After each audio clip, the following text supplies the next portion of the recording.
Sim, professor. Tá, então tá gravando, tá? Bom, a gente vai falar sobre como coletar os dados, então, assim, é claro que eu não vou focar, eu vou passar por vários processos, mas, assim, alguns vocês já viram dentro de próprio sensoriamento remoto, a gente vai tocar esses assuntos, porque são assuntos relevantes no processo de coleta do dado. E eu tentei trazer alguns exemplos que a gente vai fazer na aula prática também de coleta, né? Então, a gente tem a questão do dado primário, que a gente vai produzir o dado, e tem a questão do dado secundário, que a gente vai pegar de algum terceiro, de alguma outra instituição. E é isso que a gente vai trabalhar um pouquinho também, né? Então, na prática, a gente vai produzir um dado e a gente vai coletar esse dado de uma outra instituição, tá bom? Então, como é que a gente vai. Claro, de todo o processo de coleta de dados, eu resolvi trazer três grupos, porque você teria outros processos, mas três grupos para pensar. O de insumos, ou seja, quais são os insumos que eu vou usar para produzir o dado, né, para coletar esse dado. Como eu garanto o georreferenciamento desse dado, tá? E como eu extraio esse dado partindo desses insumos. Então, vou trabalhar com esses três grupos para a gente poder conversar hoje aqui nessa unidade, tá bom? É claro que quando a gente pensa num projeto e a gente está pensando lá no início, o que, que eu tenho que fazer, que dado eu vou precisar, como é que eu vou organizar esse dado? Bom, agora eu vou coletar esse dado para botar nesse banco que eu planejei também na questão da organização.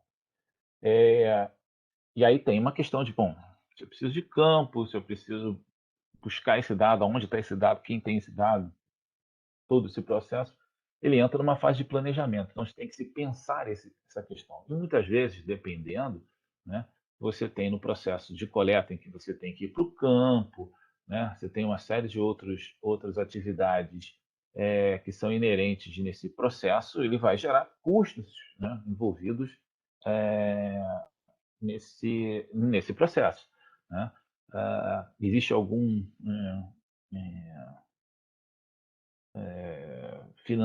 alguém que financia esse projeto, alguma pesquisa que é financiada, alguma instituição, então você tem que levar em consideração essas questões, claro, de custo, de prazo, né? O quanto você tem, claro que projetos de pesquisa têm um olhar um pouco diferente, mas é, mas é preciso pensar no prazo, principalmente em relação a quando você trabalha com dado, né, para que o dado não fique defasado do que você quer, o método que você vai usar, a equipe envolvida, qualidade, por isso até que a gente vai falar um pouquinho de qualidade também hoje. Então, todo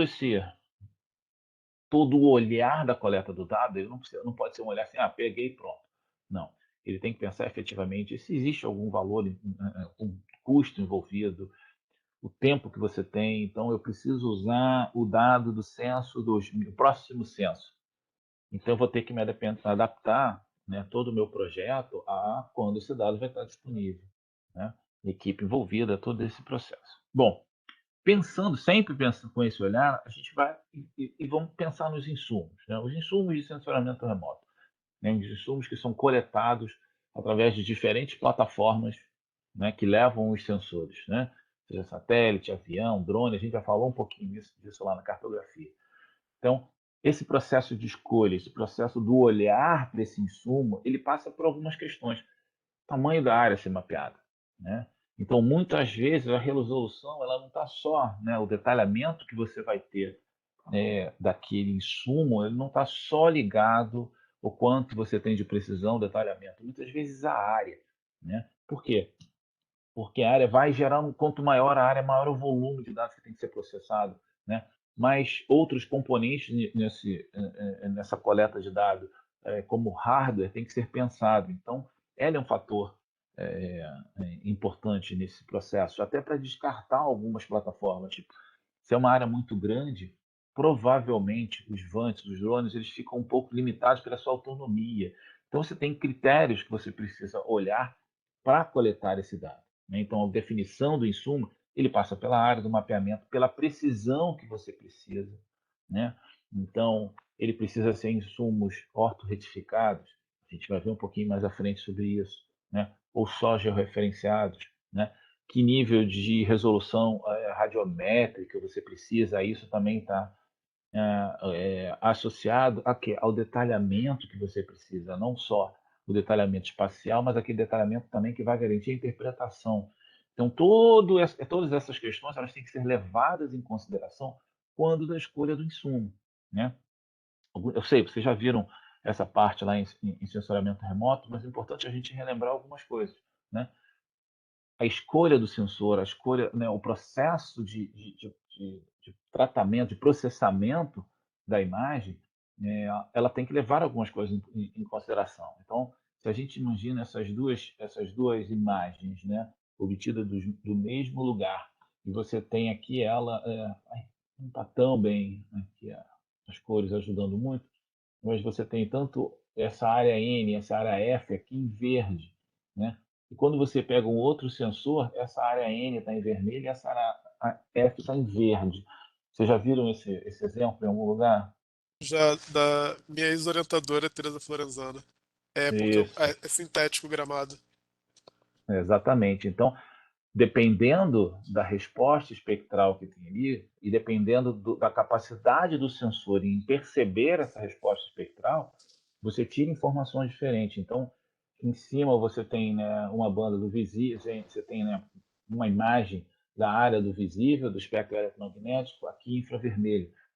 Então, você precisa saber, você precisa compor essas imagens para tirar a informação que você quer, né? Então, o que a gente está falando é, se você efetivamente olha uma vegetação, esse olhar está dentro de um pedaço do espectro magnético, o nosso olhar, o nosso olho, né? Ele vê a luz visível.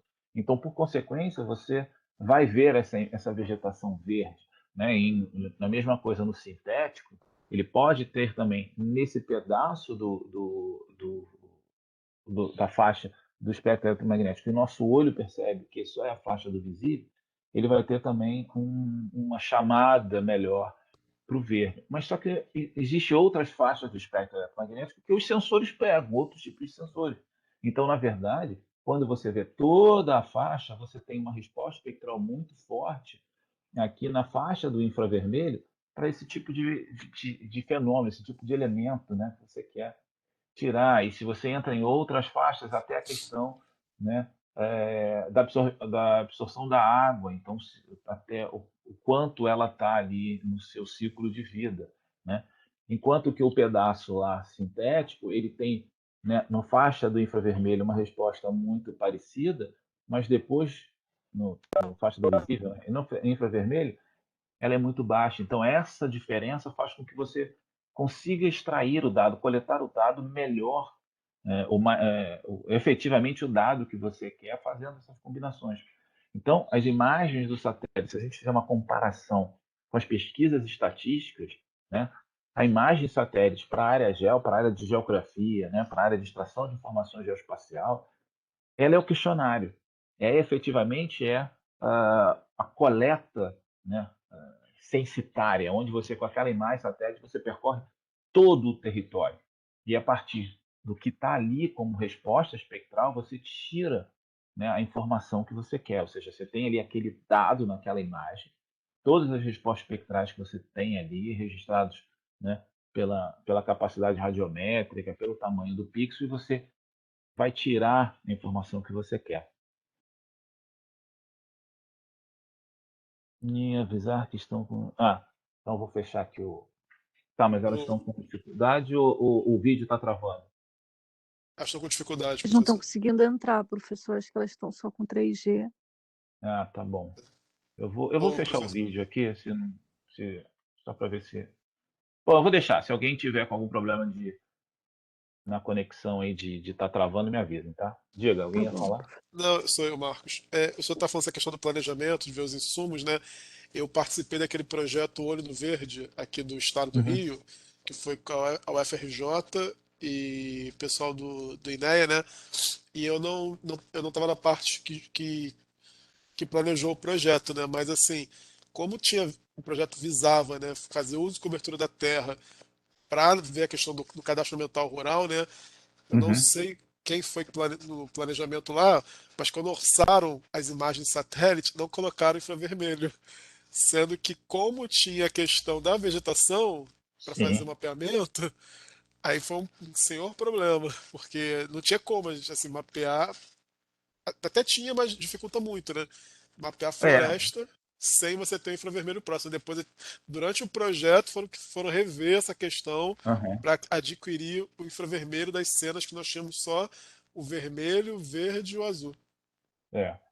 Porque, assim, todo o processo, né, de interpretação de uma imagem, seja computacional ou interpretação pessoal, ela é uma probabilidade daquele resultado, né?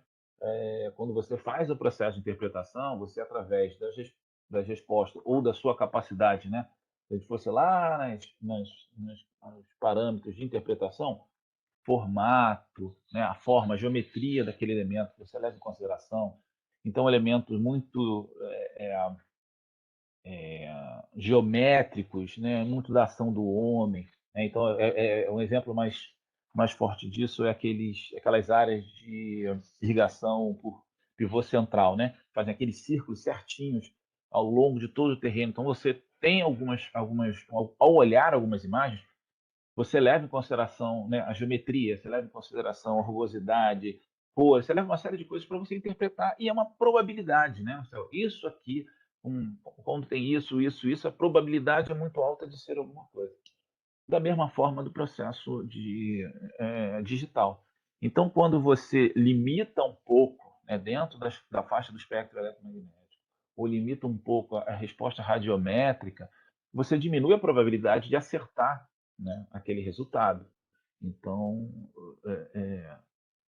planejamento, né, reforçando o que você falou, o planejamento ele deve ser baseado, né, em alguns conhecimentos prévios sobre a própria o que você precisa para coletar aquele dado que você quer, né?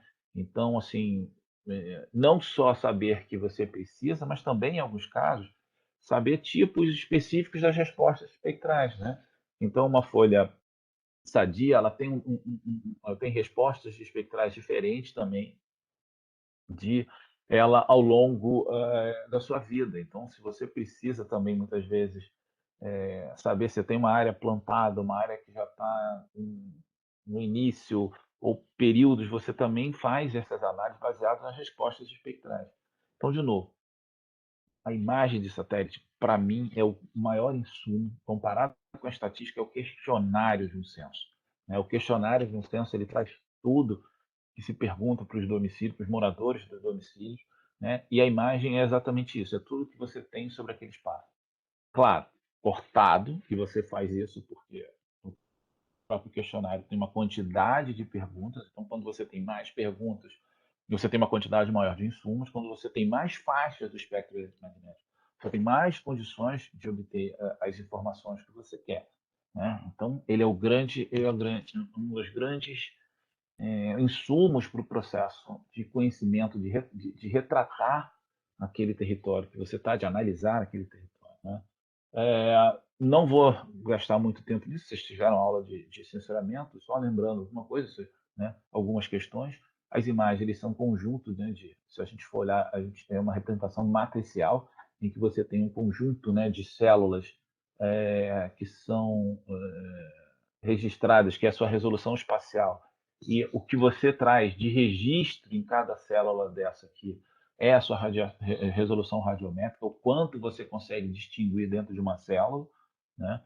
E a espectral é quantas bandas você tem. Então, né, na faixa do visível, você tem a banda azul, a banda verde, a banda vermelha, que juntas te dão, né, uma imagem que a gente chama de falsa cor, é, que é a composição daquela imagem. Né?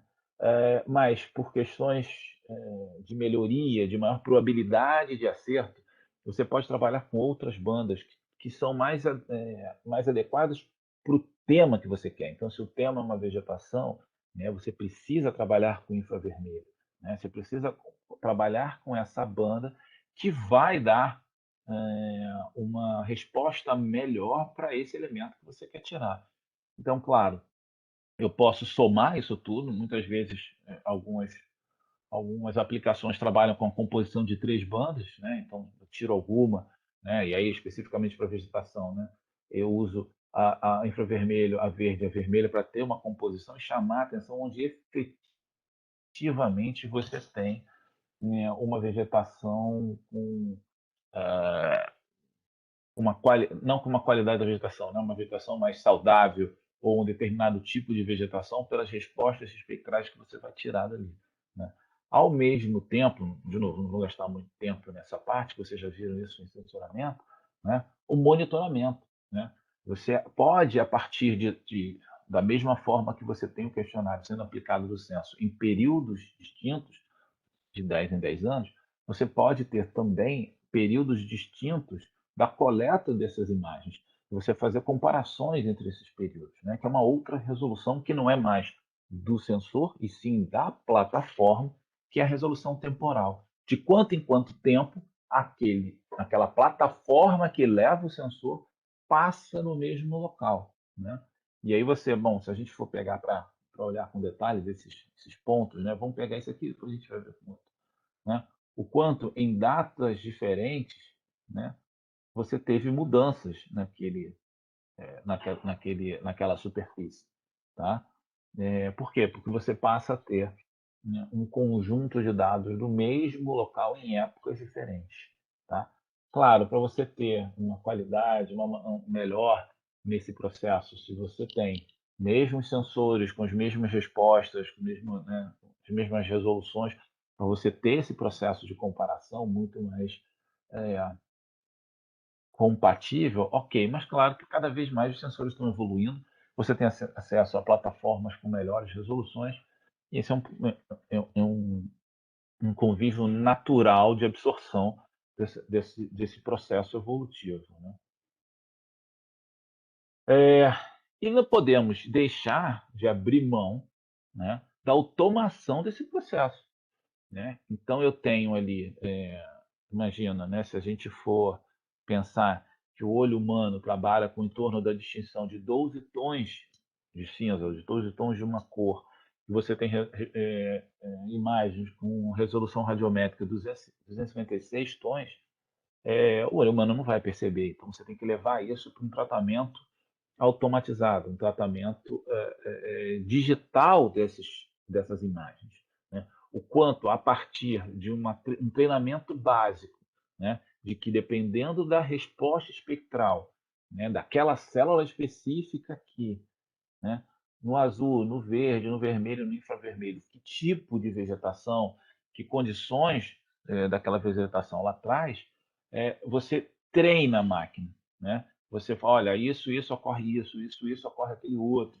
Você treina a máquina através de linhas de comando, através de processamento de machine learning, que você faz com que ela consiga gerar, consiga classificar as imagens da melhor forma possível. Mas não só os pixels individuais. E aí sim, pela facilidade dos processos de processamento, os pixels em volta, né? Então você pode, na sua vizinhança, dependendo da vizinhança que você tem naquele pixel pode melhorar também esse processo de extração de informação automática, usando ferramentas computacionais para que auxiliem, que você treine essas ferramentas computacionais que elas te auxiliem no processo da extração da informação que está ali dentro daquele dado que você tem, certo? Então, só para a gente fechar isso, sensoramento remoto, né? Como vocês já conhecem, é uma maneira, é um processo de obtenção de informação de um objeto, daquele dado que você quer ali, né? Sem que haja um contato físico com esse alvo, né? Por isso que é remoto, né? E você utiliza de sensores para fazer isso. Você utiliza de sensores que têm essa obtenção dessa informação desse alvo, desse objeto, desse dado que você quer, a partir dessa capacidade que o sensor tem, né, de coletar as respostas dessa radiação eletromagnética que é refletida ou absorvida pelos elementos, né?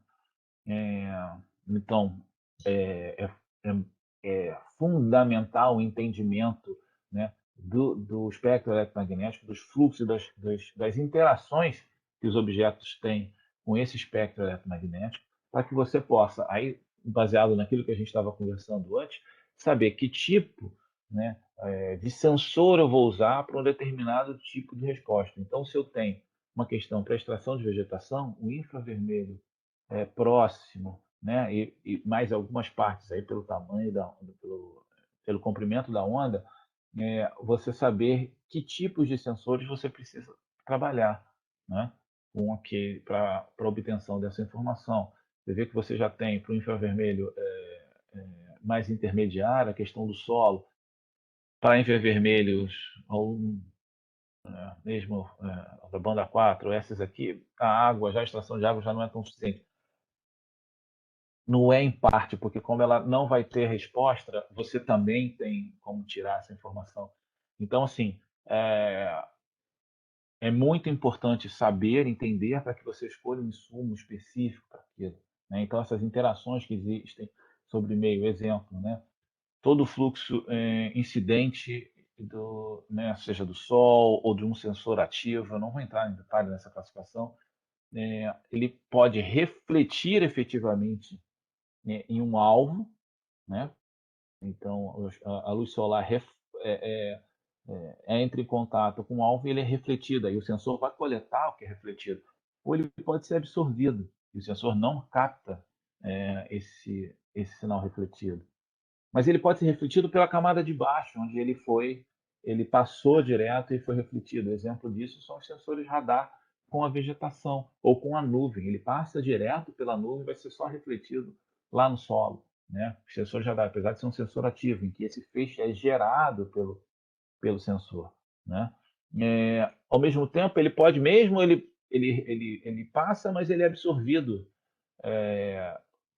por a outra camada, ou ele passa direto e é refletido por uma outra. Então você tem, dependendo da composição, dependendo daquele espectro eletromagnético, dependendo do alvo que você tem, você consegue tirar outros tipos de informação. E aí é preciso entender qual as relações que o que você quer obter, qual o seu alvo, tem com o espectro eletromagnético, para que você possa escolher as bandas daquele sensor que vão trazer melhor a informação que você quer obter. Tá? E a João, gente diga. só uma pergunta. Para o mesmo projeto, eu poderia utilizar diferentes sensores, nesse Sim. caso? Sim, você pode utilizar diferentes sensores, tá? Na verdade, assim, você tem muitas vezes um sensor com uma gama de bandas disponível e pode ser que você queira, tá bom, vamos pensar melhor. Você tem um sensor chamado termal, né? E você quer também trabalhar com sensor radar. Ok, você pode. Você vai ter que pensar bem e desenhar no teu projeto é o que cada um vai extrair de informação e como é que você vai juntar isso, né? O ideal é que você tenha mesmo uma resolução espacial para que você possa. Depende muito do que você vai fazer, mas pode, tá? Não há problema nenhum. Tem que tentar entender qual é o problema, sempre entender qual é o problema a ser resolvido. E baseado no que você tem à mão de sensores ali, você pode. Eu posso ter um sensor que ele vai te dar uma classificação, você vai classificar aquela imagem pelas respostas, pela resolução radiométrica e tudo. E ele vai dar uma classificação e você vai fazer essa outra classificação pelo outro sensor e a partir dessas duas classificações chegar numa terceira. É possível, não tem problema nenhum em relação a isso. Você só tem que fazer algumas compatibilidades em relação ao quanto dessa classificação não vai gerar depois. Provavelmente vai gerar, né? Porque não é uma coisa tão assim certinha, que são vários lixos de área, mas isso pode ser também tirado em relação a rotinas, né? Pequenas. O que eu estou falando quando disso? Às vezes você não tem. Quando você usa um sensor e ele faz uma classificação, né? Ele gera um polígono de um determinado elemento, aquele polígono é tirado de uma outra banda, de um outro sensor, e vai fazer um outro polígono que muitas vezes não vai coincidir exatamente. Então tem os lixozinhos, mas isso é possível de ser tratado, né? Tá bom? Entendi, obrigada. E aí, claro, a questão da qualidade da imagem. Então, quando a gente está falando de qualidade da imagem, a gente está falando, né, de todas essas questões que envolvem as resoluções da imagem, né? Então, para a gente só identificar isso, ou seja, você tem uma imagem, são duas imagens do mesmo local com diferenças de resolução, diferenças de resolução radiométrica. Uma você tem 256 tons de cinza, a outra você tem 2 tons de cinza, ou seja, imagem de 8 bits e imagem de 2 bits, né? Não, é verdade, de 1 bit do lado. E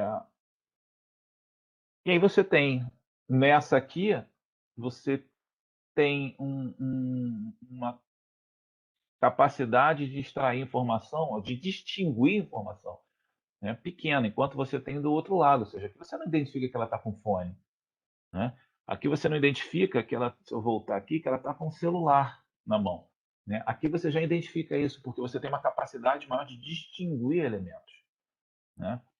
E claro, também você tem a capacidade, aí já numa colorida, de perceber, não sei se vocês conseguiram perceber aqui a mudança da metade aqui, de uma resolução do tamanho do pixel diferente, né? Então eu passo a ter menos aqui, desse lado, menos detalhe de extrair o contorno de uma informação do que do outro lado. Ou seja, aqui eu estou com um tamanho de pixel de 0,57 milímetros, enquanto que o outro eu estou com 3,5 milímetros, o tamanho daquelas células.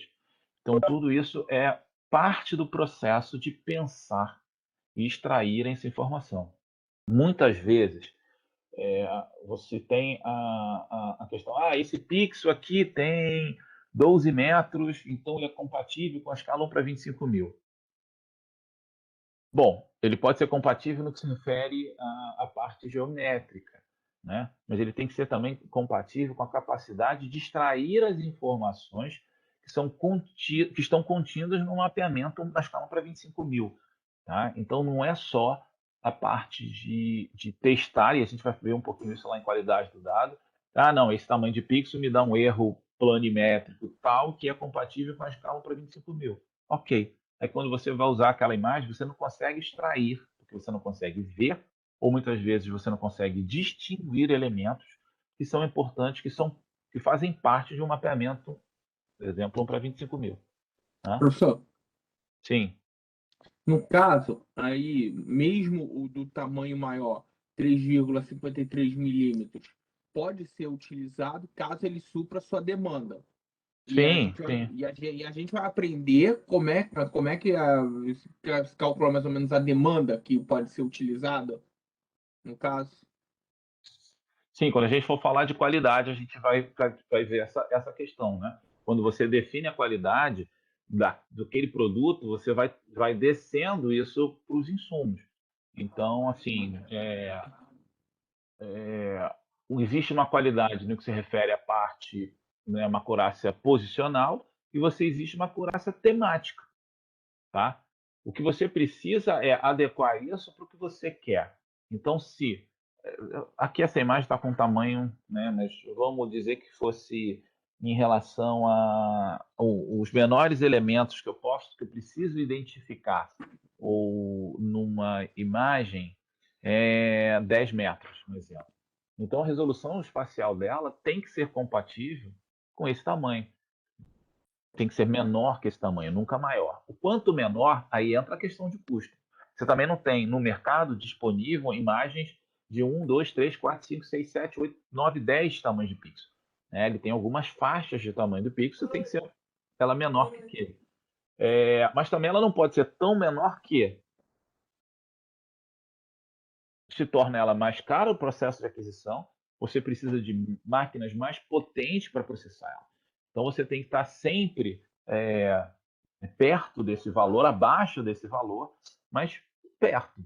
Senão você fica com uma imagem com muita resolução e, né, se fosse nesse exemplo aqui, 4 milímetros seria o que você precisa distinguir de informação, a imagem da direita estaria suficiente. Né? Talvez a imagem da esquerda, que é muito melhor em relação à resolução, ela fosse inviável, porque ela seria mais cara, ou você precisaria de máquinas mais potentes para fazer isso. Outra questão é você distinguir informação, e aí entra na resolução radiométrica, o quanto eu consigo de distinguir informação. Então, não é só o tamanho do pixel, é o tamanho e a capacidade que você tem de distinguir feições, tá? Professor, quando a Hum, gente, voltando aqui, aquele exemplo que eu falei para o senhor, quando nós fizemos o mapeamento aqui do estado, nós utilizamos as imagens do WorldView 2, né, que tem meio metro de resolução espacial. Quando nós fomos processar os computadores do UFRJ, nem rodava. Aí sim, a Carla Madureira, que é cartógrafa, né, viu lá que jogando, se não me engano, para 2,5 metros, atenderia ainda a escala de mapeamento e a gente conseguiria processar. Então a gente jogou para 2,5 metros para poder processar o dado, porque nem uma cena ficava o dia inteiro para rodar e não rodava no sim. WorldView. Era detalhe Então, demais. então, assim, na Era detalhe. verdade, aí juntando o que você falou com uma pergunta que foi o Jefferson que fez, né? Você não existe uma receita de bolo específica. Ah, ó, se você quer fazer isso, usa essa imagem. Porque são conjuntos de questões que você precisa é, levar em consideração. Levar em consideração. Porque, assim, muitas vezes, teoricamente, você chega numa imagem, ah, essa imagem é fantástica. Só que o quanto efetivamente para aquela imagem você vai precisar de infraestrutura que o teu projeto não comporta, né?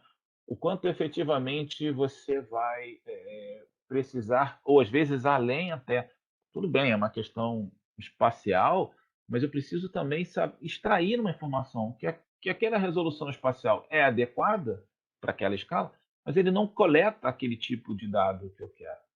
Então, assim, não tem muito uma receita de bolo. O que se tem é a experiência das equipes que estão trabalhando, né? Então, por isso que muitas vezes, quando a gente fala em sistema de informação geográfica, lá na hora que a gente for fechar, né, mais à frente a disciplina de você chegar na implantação de um sistema, você tem disciplinas, você tem equipes multidisciplinares, na verdade interdisciplinares, em que elas se complementam, né, nesse processo. Então você vai ter que ter um cara de TI para dizer o quanto daquela imagem, quanto você precisa de hardware para processar, como é que você vai, né, organizar, como a gente viu na aula passada, o seu banco, como é que você vai escrever, como é que você vai programar essas relações do banco de dados, né? Um especialista em solo, um especialista em vegetação. Então você tem uma gama, é uma questão muito interdisciplinar nesse processo, tá?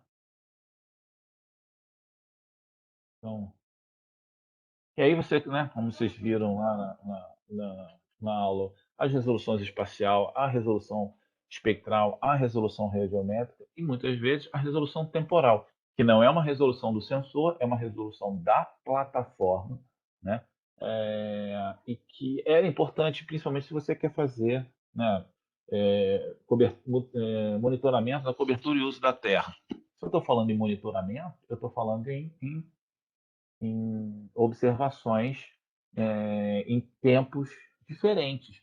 Então, eu preciso ter elementos, eu preciso ter dados que possam gerar essa série histórica. Então, né, da mesma forma que você tem, eu trabalho numa área de resgate, eu trabalho num projeto de resgates ou de risco a desastres,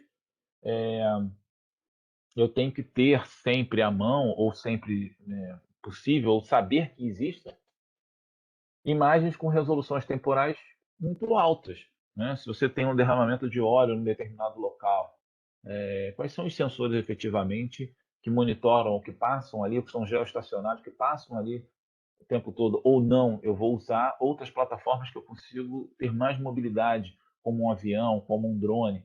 Então, não existe, de novo, não existe uma receita, existe efetivamente entender qual é o teu problema e como você vai usar o dado, qual é o dado que está disponível, que é possível de você, sempre tem aquele dado, o melhor possível de todos os mundos.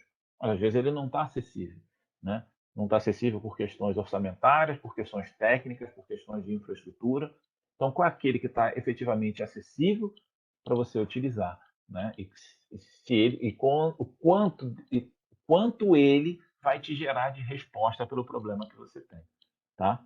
Então, um dos insumos para você ter para o teu sistema de informação, para você coletar o dado, são as imagens que você vai coletar essas imagens para poder gerar dentro do teu trabalho as informações necessárias para os processos decisórios, para testes de hipótese, o que for. Outro elemento é a própria folha topográfica, né? Os mapeamentos Professor, existentes. Oi, diga. Oi, não, só uma dúvida. É porque a gente está fazendo uma disciplina de climatologia também, e a professora está trabalhando muito com essa questão, né, de onde a gente achar os dados e tudo mais.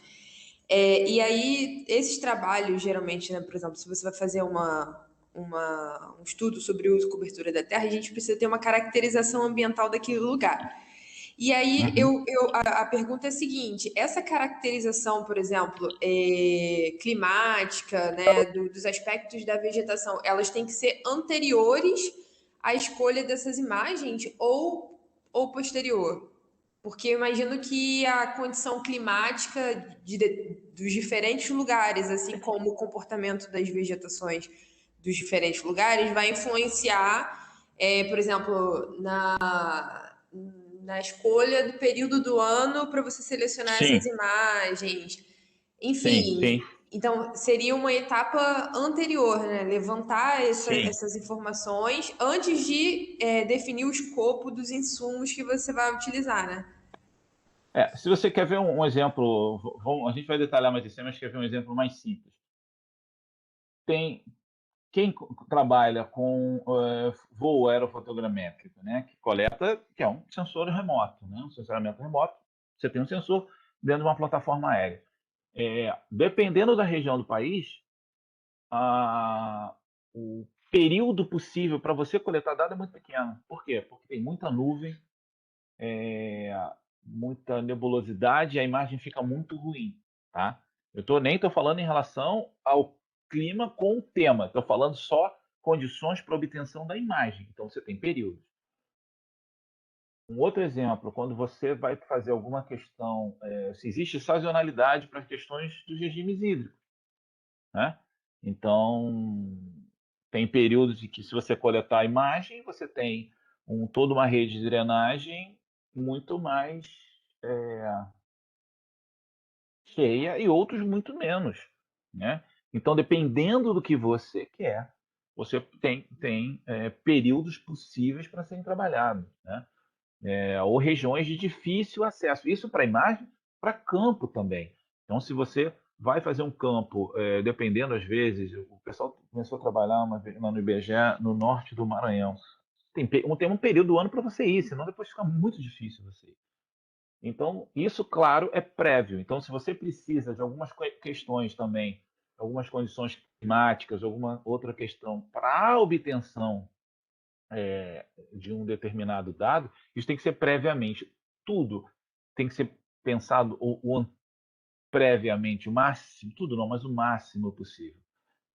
Fazendo um paralelo também a campo. O que é caro não é muitas vezes ir ao campo. O que é caro muitas vezes é retornar ao campo, né? Então, eu tenho que medir 10 pontos. Aí o cara vai e mede 10 pontos. Se um ponto estourou, ele não tem mais 10 pontos, né? E aí ele vai ter que voltar no campo. Aí já, talvez você não tenha mais condições para fazer isso, né? Professor, o Então que que significa o ponto estourar? o ponto estourar, você mediu o ponto, quando chegou você não conseguiu processar o ponto. Ele ficou com um erro maior do que você precisava. Então você precisava que um ponto tivesse meio milímetro de erro. Quando você processou, ele ficou com 1 centímetro. Putz, não dá. Eu tenho que coletar de novo, né? Ou Tá. quando você coletou amostras, tem que coletar 10 amostras, você coletou 10 amostras. Aí, num caminho, uma amostra se perdeu, entendeu? Então, assim, o cara não é coletar 10 ou 12 ou 13, o cara é ter que e voltar para fazer isso, né? Então você faz uma aquisição de um conjunto de imagens. Claro, você tem muitas imagens disponíveis gratuitamente, a gente sabe disso. Mas às vezes você precisa fazer uma aquisição de uma imagem específica. Você faz a aquisição e aquela imagem não é suficiente. Aí você tem que fazer uma aquisição de novo. Talvez todo o teu planejamento de prazo, de orçamento, tenha sido focado naquela, entendeu? Então, sim, é importante. O planejamento é a principal, não vou dizer a principal, mas é uma fase muito importante, né? Você saber. E aí, o que é o planejamento? Ele começa lá naquele primeiro momento lá. O que eu quero responder? Entendeu? O que eu quero? Se eu quero fazer uma série histórica de cobertura e uso da terra, então se eu sei questões de sazonalidade do Brasil como um todo, de uma determinada região, se é um monitoramento anual, eu tenho que buscar sempre o mesmo período para eu conseguir as mesmas condições climáticas, meteorológicas, sei lá, que você pode ter, né? Então, isso tudo é Professor, parte. Ah, e isso é muito, mas é extremamente muito difícil. Você até tocou agora aí no assunto do Maranhão. Eu estou tentando fazer um levantamento desse, de análise temporal, eu queria fazer de 4 décadas. Só que é muito difícil. Eu tinha colocado uma escala temporal de a cada 5 anos, mas não tem. Às vezes tem década inteira com vácuo de informação. que não tem o dado, né? Não tenho dado. Quando tenho dado, é muita nuvem, mesmo trabalhando muito, não tem como ver, porque a qualidade não é boa. E também tem a questão das imagens de satélite, por exemplo, a série Landsat. A cada satélite que foi lançado é uma tecnologia diferente, fica difícil Sim. também você comparar a imagem do 4 com a do 6, por exemplo. É muito difícil, estou mesmo apanhando com isso e vou ter que reformular tudo para ver se eu consigo ao menos uma imagem por década. Só que mesmo assim, as especificações dela, por tecnologia diferente dos satélites, eu não tenho como ver. Foi liberado agora essa do Spot, né, há pouco tempo, mas assim, é muito amplo. A gente Uhum. conseguiu baixar algumas coisas, mas ainda não deu para tratar e ver se consegue, assim, imagem aqui para a área da capital mesmo, São Luís, tá? É muito difícil conseguir.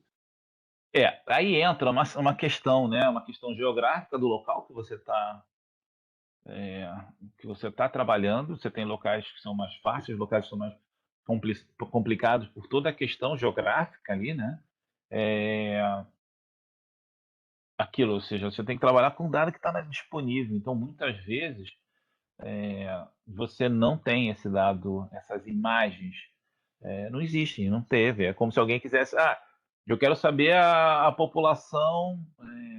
A população você tem por estimativa, mas assim, você quer saber algum dado do censo em 2020. Não vai ter. Né? Alguém que tiver, né, lá em 2050, alguma coisa nesse sentido, eu quero de 10 em 10 anos. Vai ter uma quebra. Aquele dado não existe naquele período, com aquela sazonalidade definida, né? Sazonalidade não, com aquele intervalo de tempo pré-definido. Então, muitas vezes a gente recorre ao que existe, né, de mapeamento de imagens naquele período, ou outros insumos, né? E aí é uma busca, né, muito grande sobre dados. Pode ter tido alguém que fez alguma pesquisa naquela região, naquele período. Então você vai ter que, às vezes não tem imagem, mas tentar interpretar, tentar extrair o que é aquela pesquisa que alguém fez em loco, dependendo do que você quer. Algumas questões até com os moradores na época, como é que era naquele período ali, se alguém lembra, se o rio era assim, se o rio era assado, se chovia muito, se chovia pouco. Começa a buscar outros artifícios para que você consiga gerar um modelo. Aí a gente volta à questão do modelo, que mais se aproxima daquela realidade naquele momento, que é o mais difícil ainda, né? Então, e aí o país especificamente, se a gente for falar de Brasil, é um país que teve pouquíssimo investimento contínuo. Não é que não teve investimento? Investimento contínuo na retratação do país. Você teve, né, o projeto Radan, depois Radan Brasil, você foi incorporado dentro do IBGE, mas assim, um investimento contínuo. Investimento não é só orçamentário, investimento até de trazer essa demanda, trazer esse olhar, né, contínuo sobre o território, para que você possa monitorar as mudanças que ocorrem no território. Reflete, a gente acaba sofrendo hoje um reflexo do que ocorreu, no passado. É muito difícil. E aí, campo é uma questão, claro, dependendo do que você está coletando, se você consegue universidades próximas que estudem ali, que tenham monografias na região, teses, alguma coisa que você possa começar a extrair alguma questão, né? É difícil, é meio complicado mesmo. produzir um dado que não existe, principalmente se ele for de passado, é muito difícil. É como o grande problema da gente conseguir recuperar a vegetação de 1500. Como é que era o país em 1500, para que você possa efetivamente saber o quanto quanto se mudou. A gente tem algumas estimativas, mas ou talvez por outras saídas, né? Então, talvez você não tenha tipo, a própria vegetação, você não sabe como é que é, você não tem mais resquício nenhum daquela vegetação, mas você sabe que em outras condições, em outros locais com as mesmas condições, às vezes climáticas, de solo, né, de geomorfologia, é a mesma condição, então a probabilidade é maior de ali também ser daquele jeito, né? Bom, dando continuidade aqui, então os próprios documentos, né? Uma junção de documentos para que você possa também usar, né, documentos existentes, para aquela região. Uma bacia hidrográfica, desenhar uma bacia hidrográfica, saber o modelo de terreno dali, mapas de declividade, usando documentos cartográficos. Esses documentos cartográficos hoje, muitos estão em forma digital e você tem, né, a possibilidade forte aí de se tratar com esses dados em ambiente digital, né? Então, em áreas, claro, e aí em áreas urbanas, áreas que têm população, então é a grande questão. Ou seja, se você tem locais que tem pouca população, provavelmente você também vai ter poucas informações no caso de rua, de nomes, que você tem pouco, não tem ninguém passando, não tem pessoas ali, ninguém não tem uma nomeação dos elementos, você sofre. Mas em alguns lugares você pode obter essas informações, né? E pode tentar validar essas informações. A gente já viu isso também, né? Uma escola que está dentro, você precisa para algum estudo da parte do sistema educacional, da Secretaria de Educação, onde estão disponíveis as escolas, não tenho isso, só tenho endereço, eu posso usar isso no Google e trair e ver, não, está aqui, eu vou lá no Google, confirmo o nome dela. São possibilidades, né, que você tem para coletar essa informação. Vou acompanhar o relógio aqui. Quem está dando um Ok. show nesse sentido, professor, que eu acho assim, é o Ministério Público do Rio, né? Que eles Sim, começaram a compilar várias bases de diferentes instituições, TRE, Secretaria Estadual de Educação, e até nos dados, na minha época de graduação, eram uns dados bem difíceis de conseguir para o Estado do Rio, e agora o Ministério Público colocou tudo lá no, acho que é MP, em mapas, né? é. Eu sei qual é, sim. Então, na verdade, o que se tem, né? Todo esse processo de planejar e buscar um conjunto de dados que seja suficiente, que seja importante para aquele fim, né? Então, aí é aquilo, organizar o dado, né? Que dado eu quero? Quem tem esse dado? Como é que eu organizo esse dado? Para que eu facilite o acesso. Então, quando a gente fala em banco de dados, a gente não fala efetivamente de pegar tudo e colocar num lugar. Tá tudo que eu tenho está aqui naquele armário. Não, está ali, mas ele está catalogado. Eu sei acessar, eu sei achar o que eu quero, né? E a gente tem um volume muito grande de dados disponível. Então, é quase que a gente fosse falar sobre Big Data, né? Ou seja, como você efetivamente achar o que você quer dentro de uma base de dados gigante, que é a internet hoje, né? Não obrigatoriamente com padrões iguais, todo mundo feito do mesmo jeito, né? Mas como é que eu acho isso? Como é que eu acho, identifico e extraio, opa, aquilo ali é o que eu quero, né? Eu orientei uma menina na UERJ de graduação que ela fez a relação entre Big Data e geoinformação. E uma das questões que ela tratou é o próprio Twitter, né? Se você começa a criar rotinas de ler hashtags e identificar hashtags como tá chovendo, arroba chove muito aqui, né? Ou sei lá, hoje, será que algum de vocês botou alguma hashtag, como é que é? O frio tá me matando, sei lá, né? E tentar associar essas hashtags à posição e saber se tipo chove muito, nossa, como chove hoje, arroba chove muito, arroba, né? hashtag, arroba não, hashtag tal, tal, tal. E você consegue, a partir desse processamento, identificar, ou, né, chove muito aqui, arroba Morro do Salgueiro. Chove muito, não, hashtag de novo. Então você começa, opa, peraí, aquilo pode ser um indicador, aí você precisa, claro, de processamento, de identificação, de criar rotinas que consigam pegar palavras-chave, na verdade, diferentes palavras-chave, e ter uma probabilidade de ser algum evento que você queira monitorar, né? Isso é o uso de você ir nessa base de dados absurda que existe e achar o que você quer, né? Ou próximo do que você quer. Tá bom? Outra questão é o georreferenciamento, porque essa informação, a imagem, ela precisa estar georreferenciada, ela precisa estar associada à superfície terrestre, né? Então, quando você tem imagens 3D como, né, fotografias aéreas, em que você tem aqui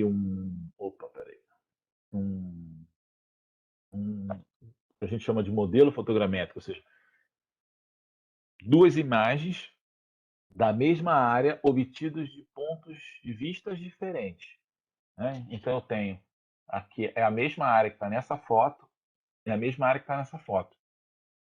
Só que cada uma dessa foto foi tirada de pontos de vista diferentes. O que ele está simulando? O olho humano. A gente vê o mesmo objeto de dois pontos de vista diferentes. Isso faz com que a gente consiga ver o que é em 3 dimensões. É o que esse processo tenta simular. Então eu vou precisar, para garantir que essas fotografias sejam georreferenciadas, né, tenham posicionamento, eu vou coletar coordenadas de pontos específicos que são iguais nessas duas fotos, né? Imagina o seguinte, eu tenho duas fotografias iguais a essa, tá? Que tem metade dela está na mesma região da metade da outra, só que elas são de pontos de vista diferentes. E eu quero juntar. Então eu vou prender ela num quadro, um exemplo, uma camurça, e vou usar uma taxinha. Só que a taxinha que eu botar aqui, quando eu for botar essa foto por cima, ela tem que cair no mesmo lugar para que a gente possa encaixar, certo? E aí você não só encaixa, como você georreferencia. Eu vi essa semana, não sei quem já viu, talvez não tenha visto porque não gosta do gênero, aquele filme o It, a Coisa. Alguém já viu esse filme? Ah, capítulo 1. Não, não gosta. Como Já. assim não gosta? It é um Não, não. clássico. Eu sei. Não, mas teve um dedinho para baixo aí, eu vi rapidamente um dedinho para baixo.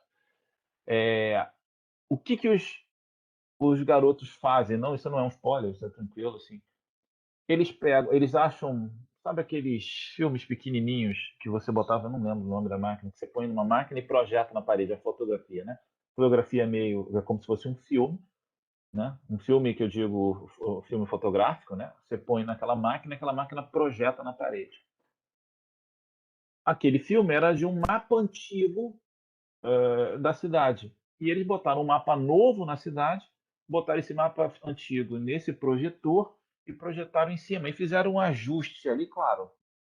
Deu muito certo, porque imagina, né? São mapas muito antigos, eles estão exatamente na mesma referencial. Mas tudo bem, vale a pena entrar nisso. E eles ajustam ali. E aí eles conseguem botar dois grupos de dados, né? O dado do mapa novo, tá no papel na parede, e o antigo projetado, que estão naquele meio.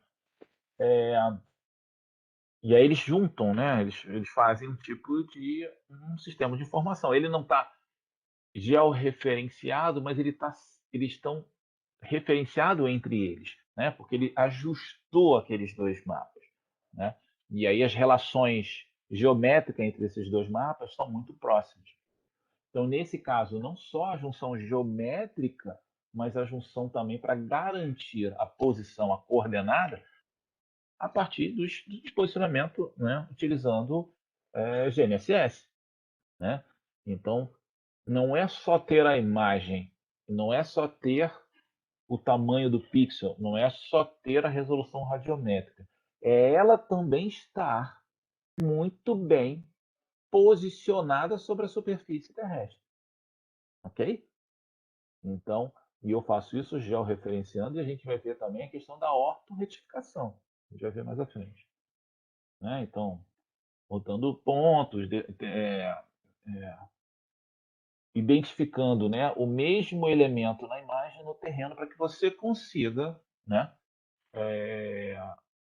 garantir também esse ajuste dessa imagem sobre a superfície terrestre. Repara que é o seguinte, essa é uma resolução alta, né? Eu acho que isso aqui é avenida, não lembro, 30 metros. E aí você vai colocar um ponto, ele também, não adianta você ter uma resolução de 30 metros e obter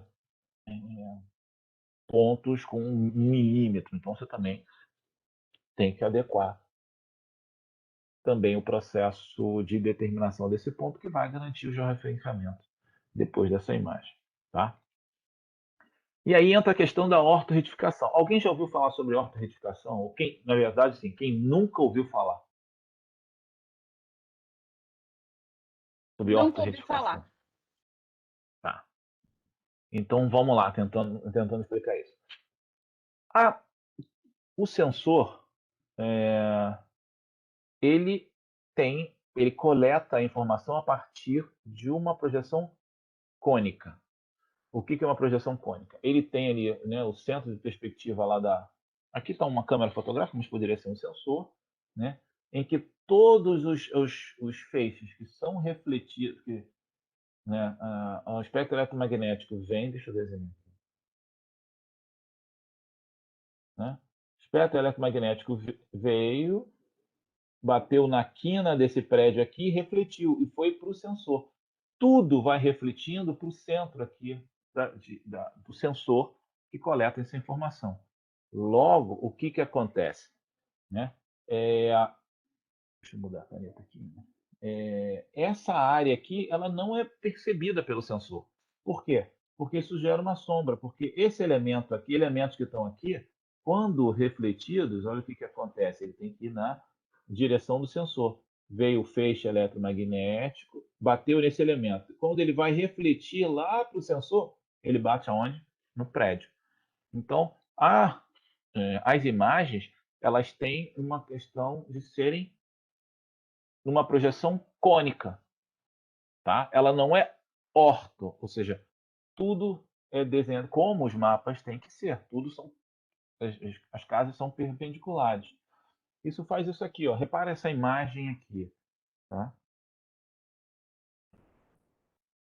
Então você tem essa imagem. Olha esse prédio aqui, ó. Tá vendo aqui, ó? Eu vejo a lateral dele, tá? Olha esse aqui mais ainda, ó. Tá? Aqui, ó. Esse aqui, esses aqui, ó, tá vendo? Eu vejo a lateral. Por quê? Porque eles estão numa projeção cônica. O que a ortorretificação faz? Ela tenta não corrigir, botar o prédio retinho, mas ela tenta corrigir a base, porque seria isso aqui é que o prédio tem que ser desenhado. Se você desenha o prédio aqui pelo terraço, ele não vai refletir a posição que é lá embaixo, porque a posição que é lá embaixo é essa aqui, ó. Certo? A posição que é lá embaixo dessa casa é essa, ó. Tá? É essa aqui, a mesma coisa. Então, o processo de ortorretificação, ele tenta corrigir os pixels. Ele tenta reorganizar os pixels para eliminar ou minimizar essa distorção que é feita pelo esse processo de essa cônica. É isso aqui, ó, né? Então, esse prédio aqui, esse ponto aqui, ele foi registrado aqui no sensor, né? Porque bateu aqui e foi para cá, que corresponde a esse ponto. Mas ele tinha que ser nesse. Então, o processo de ortorretificação minimiza essa distorção em relação à projeção cônica. Para fazer isso, ok até aqui? Professor, peraí.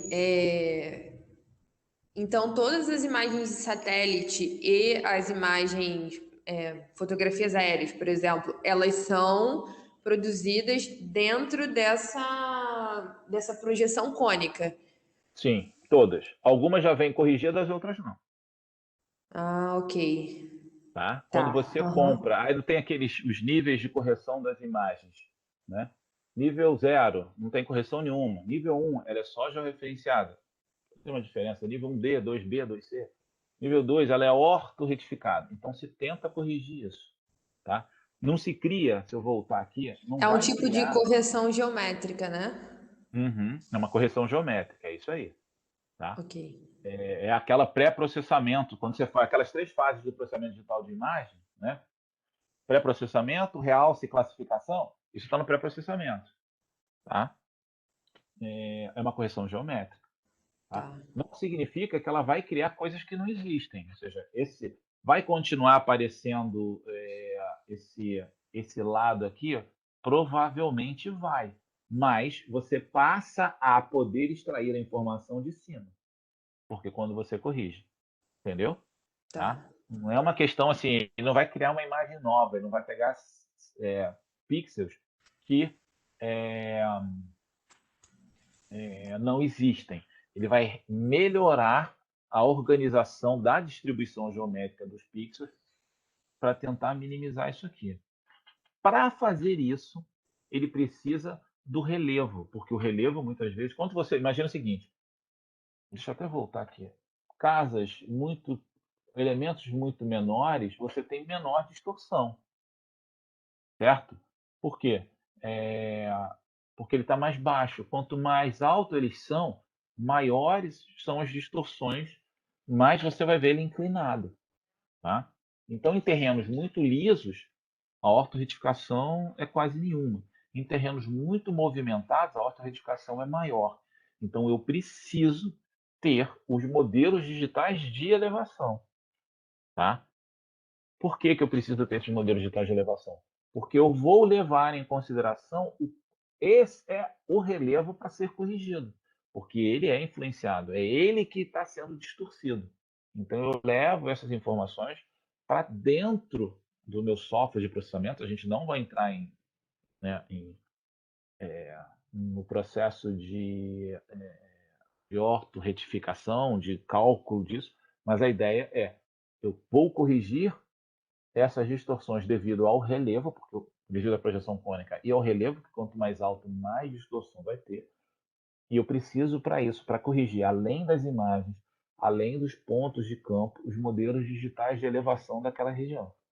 E aí, a partir disso, eu corrijo, eu ortorretifico a minha imagem. Tá? A gente vai Professor, ver. Ah, e não, só porque eu até sim. coloquei no chat que eu estava pesquisando sobre isso ontem e a Ana Mundo Gel diz que é Oi, tá falhando. mapa. Oi, Falhou um desculpa. pouquinho. Eu ouvi até a Pois Mundo é. Gel. Então, é porque esse artigo estava na Mundo Gel o título é Ortofoto, a imagem que é um mapa, porque a Aham, partir dela é sim, possível, né, fazer medições. E aí, nessa ortorretificação, você pode colocar para projeção de acordo com a escolha das sim, características que você quer preservar, certo? sim. A gente vai ver Beleza. isso aqui. Olha aqui, ó. A gente vai falar isso aqui depois. Com uma imagem ortorretificada, eu consigo extrair informação direto dela. Bacana ter esse assunto hoje. Tá? Tava precisando. Tá? E aí entra uma outra questão. Modelo digital de elevação. Existem algumas diferenças conceituais, alguns grupos. Né? Modelo digital de superfície, para mim, é qualquer um. Porque pode ser qualquer superfície. Se você faz um modelo tridimensional da temperatura, né, em que você tem no país, faz um desenho tridimensional, né, em relação à temperatura, você tem um modelo digital de uma superfície, que é aquela ali. Né? Como você pode ter, o terreno é uma superfície. Quando você fala em modelo digital de elevação, ele está pegando tudo que existe de elevação na superfície topográfica. Tá? Tipo, a vegetação, repara, até a rodovia, está aqui, ó, ele consegue pegar isso. Ele gera tudo, ele não é só o terreno. Aí, para ser só o terreno, é um modelo digital de terreno. Tá? Como é que se calcula isso? Mas como é que se pode gerar no modelo através disso? Em relação às imagens, principalmente as fotogramétricas e fotografias aéreas, imagina o seguinte, de novo, eu tenho o mesmo alvo obtido de 2 pontos de vista diferentes. O avião fotografou agora, depois fotografou 1 segundo depois, 2 segundos depois, dependendo da velocidade dele. Então, esse alvo aqui, visto deste avião e deste avião aqui, ele tem um ângulo aqui formando. Se eu tenho esse alvo que está mais baixo, na mesma direção, mas está mais baixo, esse ângulo é diferente. Então, a partir dessa variação angular que eu tenho, isso é feito, né, através, né, da fotogrametria e de alguns modelos matemáticos para isso, você consegue ir pegando as variações das imagens.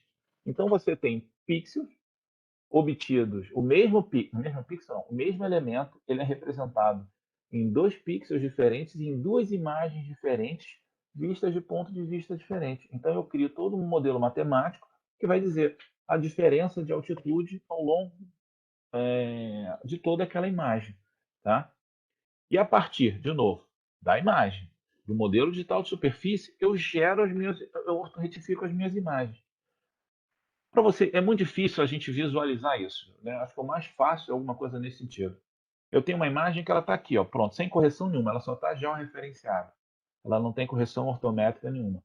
E eu faço uma correção ortométrica. Repare que ela teve uma mudança, não viu? Ó. Né? Essa correção, ela está corrigindo aquela projeção cônica. Tá? Então, você melhora muito a qualidade da imagem. Tá? Aqui é uma imagem que é georreferenciada, mas que eu não tenho nenhuma correção devido ao relevo, devido à projeção cônica. Essa já está. Essa é uma imagem ortorretificada. Poxa, então para fazer isso é mais complicado. Sim, mas também existem revendas de imagem que já fazem essa...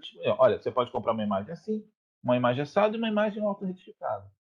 Tá? Então você tem acesso também no processo. Se eu preciso um determinado nível de precisão, né? Ou estou trabalhando em uma região muito montanhosa, com essas questões, ou uma cidade que eu preciso corrigir para calcular as áreas, calcular IPTU, o que for. Aí sim, eu vou precisar de uma imagem ortorretificada. Né? Quando eu tenho uma imagem numa região muito plana, né, que a projeção cônica vai ter pouca distorção, pode ser que eu tenha uma imagem só georreferenciada seja suficiente. Tá? De novo, depende do que você quer fazer, tá bom? Do problema que você quer resolver. E aquilo que você estava falando, isso aqui é uma imagem ortorretificada, e aí entra 2 questões. Né? Não só ela é ortorretificada, mas ela tem uma resolução muito boa. Né? Então, se eu tenho uma imagem ortorretificada e, por consequência, ela está georreferenciada, eu jogo isso dentro do meu QGIS, né? Ela já foi toda preparada para garantir que as correções, que ela tem todo o nível de correção adequado. Opa, peraí, eu começo a fazer isso aqui. Ó. Deixa eu ver se eu vou conseguir fazer aqui, porque eu faço isso aqui. Ó. Eu tenho um nível de extração de informação já adequado, porque a imagem foi corrigida, foi ortorretificada, né? Ela tem uma resolução muito boa, então todo o elemento planimétrico, claro, aí eu não estou tirando a informação do relevo. Eu consigo tirar para cada elemento, claro, que eu estou desenhando aqui no PowerPoint, tá? Então, as edificações, eu começo a ter a rodovia, eu posso fazer o eixo da rodovia aqui, uma passarela, eu consigo identificar, porque aí eu estou num ambiente aqui João, fantástico. Oi? como que você sabe que ela foi corrigida? É porque Então, eu tô percebendo que é bem sutil e aí tem que ter um olho bem clínico. Aí, se você tivesse a mesma imagem corrigida e não corrigida, sem ser aquela de relevo, só para tentar mostrar quais são essas pequenas diferenças, porque é muito difícil perceber. essa aqui, ó, essa aqui é o exemplo de uma não corrigida e uma corrigida, tá? Essa aqui pra eu ser não muito tenho. sincera, dá para perceber por causa principalmente das extremidades. Sim, quanto mais no extremo eu Principalmente. tenho uma. eu tenho maior distorção. Mas olha só, No meio da figura é muito difícil ver. assim, mas você nunca vai identificar se a imagem está ortorretificada olhando a imagem. Por isso, até que Ah, dentro da tá. unidade, a gente tem a parte da documentação. Aquela imagem, ela tem que estar catalogada na hora que você vai fazer a aquisição dela, que você vai comprar ou que você vai baixar ela. Você vai baixar ela as imagens que estão definidas como ortorretificadas. Olhar, você não vai, não olhar, você não vai conseguir, ok? Ah, tá. Tá? É no catálogo da imagem. Ah, eu quero imagens ortorretificadas. Aí eu vou lá na pasta de imagens ortorretificadas. Opa, tá aqui, ó. Pum, aí eu pego. Tá? Ah, tá bom. As imagens só georreferenciadas, no olho não dá. Mas ao ter. Aí, claro, aí vamos lá. Ah, eu baixei a imagem ortorretificada. Aí fica aquela pulga atrás da orelha. Pô, será que ela tá mesmo ortorretificada? É isso que eu Tá? queria entender. O que normalmente você faz, tá? E aí isso eu faço assim e recomendo para quem puder fazer. Fiz aquisição de imagem, eu tenho alguma atividade de campo, eu vou lá e meço o ponto. E aí depois eu testo. Ou seja, eu vou medir um ponto no campo no GPS, né? Aham, E vou comparar com o que está dando na imagem. Opa, a qualidade está boa. Beleza. Tá? tá. Porque assim, de olho efetivamente você não vai saber. Tá? Isso vai estar no catálogo da imagem.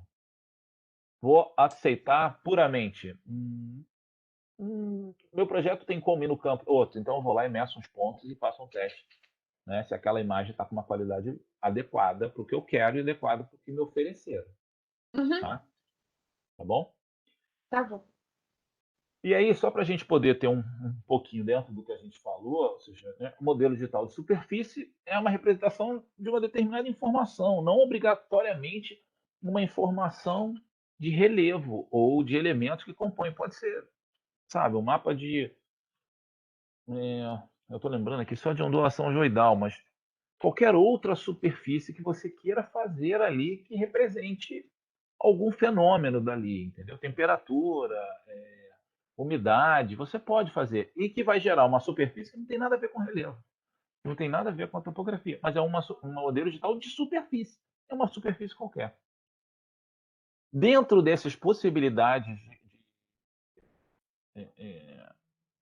de superfície, você pode ter de elevação ou topográfica. Esse aqui é considerado um modelo digital, modelo topográfico, modelo MDT, modelo digital, oh meu pai, MDT, modelo digital de terreno. O que ele apresenta? Ele vai efetivamente mostrar como é o terreno, eliminando vegetação, eliminando edificação. É um modelo digital de terreno. E eu posso ter um modelo digital de superfície. Tá? Então, aqui, ó, você tem aqui, esse é o de superfície, ele leva em consideração tudo. Então, o terreno, onde tem árvore, onde tem edificação, ele leva tudo. Ele pega todas as elevações, desculpa, eu falei superfície, né? Todas as elevações daquela região, enquanto que o modelo de tal terreno não. Ele pega o terreno. Ele pode ter até cortes no terreno, mas o terreno é assim, certo? Quando você junta os dois, e aí isso é uma questão interessante, né? Que aí você faz um. Professor, Diga. só para eu pegar aqui, mais ou menos. Então, o modelo digital de superfície ele serviria mais para estudos sobre determinada área como é a foto que você tem da área, que nem o senhor fez, estrada, essas coisas assim. E a foto digital de terreno serviria mais para um estudo geológico daquela área. Não, Era não, mais ou não. menos Eu não assim. defini, eu não defini para que serve. Porque Não, você tem mais ou uma menos assim. infinidade de aplicações. Serviria. Eu estou Serviria definindo mais ou o menos que assim. é. Não, não, não. Primeiro, identificando o que é. A aplicação, ela vem depois. Primeiro, a gente tem que entender o que é. Modelo digital de superfície é uma representação tridimensional de qualquer superfície, tá? Em que eu vou representar o Z, né, x, y, o Z, um determinado fenômeno qualquer. Pode ser o terreno, tá? Então, o modelo de superfície pode ser qualquer superfície. Pode ser a temperatura. Em cada x, y, né, cada coordenada de uma área, eu vou botar a temperatura como Z. E aí ele vai gerar uma superfície ali. Esse é o modelo de superfície. Ah, beleza. Um modelo de elevação, ele aí é um modelo de superfície, mas ele leva em consideração o quê? Todas as elevações que existem na superfície topográfica, no espaço geográfico. Ele leva tudo. Então leva em consideração se tem árvore, não estou dizendo aplicação, tá? E o de terreno, ele só leva em consideração o terreno, a topografia. Ele não leva em consideração se tem árvore, ele não vai no terreno e sobe na árvore. Não, ele passa por baixo da árvore e faz exatamente a topografia como ela é. Então você tem um grande conjunto que é os modelos digital de superfície, que pode ser qualquer um. Dentro desses modelos de superfície, você tem os de elevação e os de terreno. Tá? Para você corrigir, para você ortorretificar as imagens, você precisa dos modelos digitais de elevação. Cadê seu celular? Tá? Oi? Desbloqueei para Não. João, Oi. então o de superfície, qualquer tipo de representação dentro de uma característica Z, né, da coordenada Z Sim. dele. O de elevação, de terreno, no caso, é só topografia, o de elevação, que eu perdi aqui na hora de... De elevação é tudo que está sobre o espaço ali. Se tem árvore, ele aparece. Se tem estrada, ele aparece. Se tem edificação, ele aparece. Ele leva tudo. Quer ver? Ó, isso aqui, ó. Vamos passar aqui para o próximo slide. Ó. Tá vendo aqui, ó, o verde aqui, ó, é um modelo digital de terreno. Só o relevo. Certo? O de elevação, ele vai pegando tudo. Ó. Pega a árvore, se não tiver nada, ele vai no terreno. Onde tem edificação, ele pega. Tá? Essa é a ideia. Assim, existe algumas bibliografias que fazem o inverso. Chamam de superfície esse vermelho e chamam de elevação o outro. Eu acho, né, que você tem os modelos de superfície e depois os modelos de elevação, que é isso. Superfície pode ser qualquer superfície. Tá? E aí é como se você estivesse na mesma região, tá vendo? Aqui em cima é o modelo de terreno. Normalmente você gera os modelos de elevação, que aí os radares passam e vão fazendo, e depois você faz uma correção disso, então às vezes ele fica meio marcado. Tá? Mas isso é interessante por algumas questões. Imagina isso aqui, eu vou pegar só esse pedaço aqui. Ó. Se eu tiver o modelo digital de superfície, o modelo digital de terreno e o modelo digital de elevação, e eu calcular o volume dos dois, a diferença dos dois, estou falando, é só nessa área aqui. O que você tem de volume aqui? A biomassa. Isso é uma aplicação. Tá? Em que eu tenho o modelo aqui, que vai gerar um volume, e eu tenho outro modelo aqui que vai gerar um outro volume. A diferença deles é isso aqui. Ó. E é biomassa. Tá? Tudo bem? E aí, claro, você a partir desse modelo, você pode gerar as curvas de nível. Né? O que são as curvas de nível? São linhas imaginárias em que você, para qualquer linha daquela ali, tem o mesmo valor de altitude. Né? Então você tem hoje, antigamente você fazia o contrário, você pegava, né, as curvas de nível e gerava o modelo. Hoje você, a partir do modelo, você gera as curvas de nível. Tá? Claro que tem uma questão aí que você precisa fazer umas edições na curva de nível, senão fica muito ruim de você interpretar, mas é isso. Então as curvas de nível são a representação bidimensional desse elemento tridimensional que é o relevo. Vamos ver aqui. Ó. É como se você cortasse, né? Passasse aqui um plano paralelo à superfície de referência zero, você corta e empilha esse corte. Aí você faz as curvas de nível. O que você tem de característica dessas curvas de nível? Elas são sempre paralelas entre si, né? Na vertical, elas são sempre paralelas. Elas têm sempre a mesma altitude ou elevação, dependendo se você tem associado ao nível do médio do mar ou não. Então ele tem sempre, se eu andar por cima de uma curva dessa aqui, eu estou sempre na mesma altitude, né? Elas sempre se fecham entre si, então se você pegar aí uma curva zero, é difícil, né? Falar em curva zero, mas hipoteticamente falando uma curva zero aqui no Brasil, né? Você vai pegar o litoral, se você entrar lá na região lá no delta do Rio Amazonas, ele vai em algum lugar, vai voltar e vai fechar lá embaixo de novo. Elas sempre se fecham, né?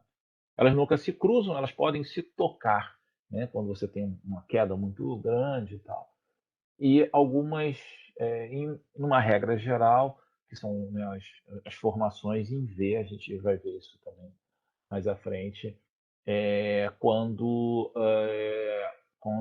o curso d'água marca muito as curvas de nível, né? Então, você, quando tira o curso d'água, você vê o que a gente chama de talveg, onde se chover aqui, a água vai escorrer por esse talveg. Eu vou achar um vídeo que tem do Instituto Geográfico da Espanha, estou falando agora, lembrei desse vídeo, que comemora, acho que são 150 anos do Instituto Geográfico da Espanha, e eles mostram. Vocês já devem ter visto, tem que botar no YouTube. Eu vi esse, mas outros tipos, que é aquela. Como se fosse um grande tabuleiro ali de areia. Não sei se vocês já viram isso. Em que você faz montes assim nas areias. Ele calcula a distância. Ele tem um sensor em cima que vai calcular. Então, onde tem maior monte de areia, a distância é menor, né? Onde tem menos, assim, a distância é menor, e ele processa isso e tem um projetor que mostra, reflete ali em cima, né, ou projeta ali em cima, essas variações de cores. Então, quando você mexe na areia, ele remexe todo o relevo, né? É bem legal. E aí, se você faz um caminho de rio, assim, um corta, como se fosse um rio, você tem como colocar e simular para onde a água vai se chover. Não sei se exatamente o nome é esse, tá? Eu posso depois pegar e botar para vocês um Professor, vídeo sobre isso. lá no laboratório de cartografia do Fundão tinha, a gente chamava de sandbox, né? Que era uma caixa de areia e aí tinha o projetor e se usava muito com alunos, né? Em visitação Sim, de escolas.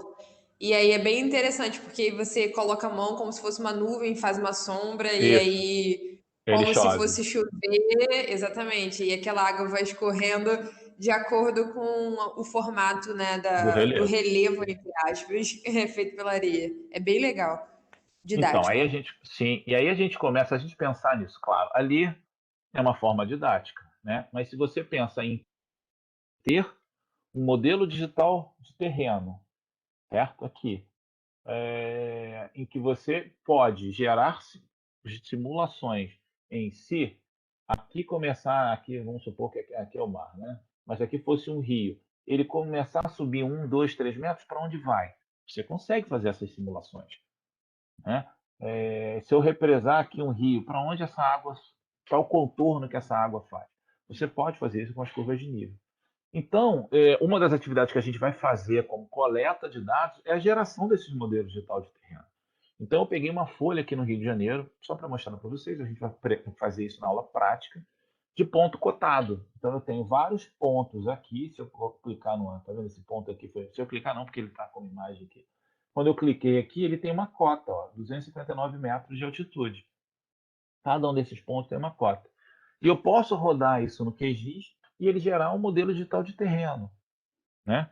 Claro que ele gerou, eu coloquei algumas cores nele e ele faz a geração do modelo digital de terreno, tá? Então você vai ver aqui como é que é esse terreno. Você tem as partes mais baixas e você tem em vermelho as partes mais altas, tá?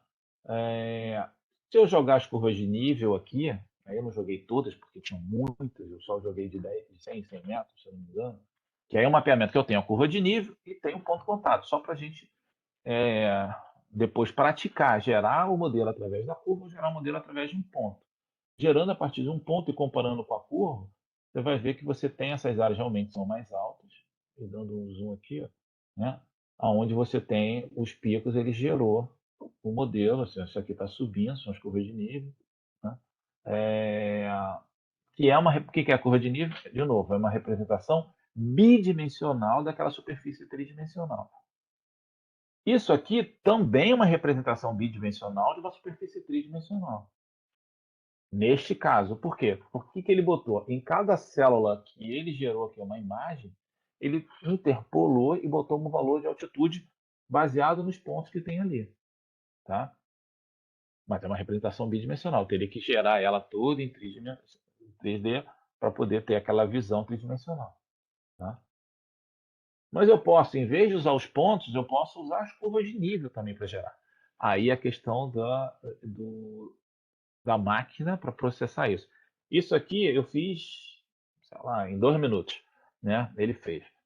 Esse aqui, eu peguei as curvas de nível, todas as curvas, e gerei um pixel de tamanho, acho que foi 10 metros, ou 10 a 100 metros. Agora fiquei na dúvida. Ele ficou um dia processando e gerou isso aqui. Né? Ele tem muito mais detalhe. Repara o anterior, repara esse. Tá? Ele tem muito mais detalhe. Por quê? Porque a curva de nível está muito mais próxima da realidade. Os pontos são como se fossem, né, bem isolados. Né? Então você tem aqui. Isso aqui é uma coleta de dados. A partir de você precisa do modelo digital. Como é que você vai fazer? A partir de um conjunto de sensores, de curvas de nível, você vai gerar o teu modelo de dados. Mas se você precisar desse modelo de dados, é uma comparação.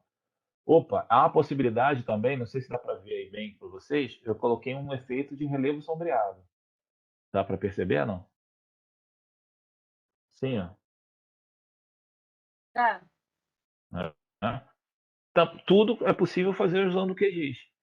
Tá? Então você pode ter essa ideia, gerar esses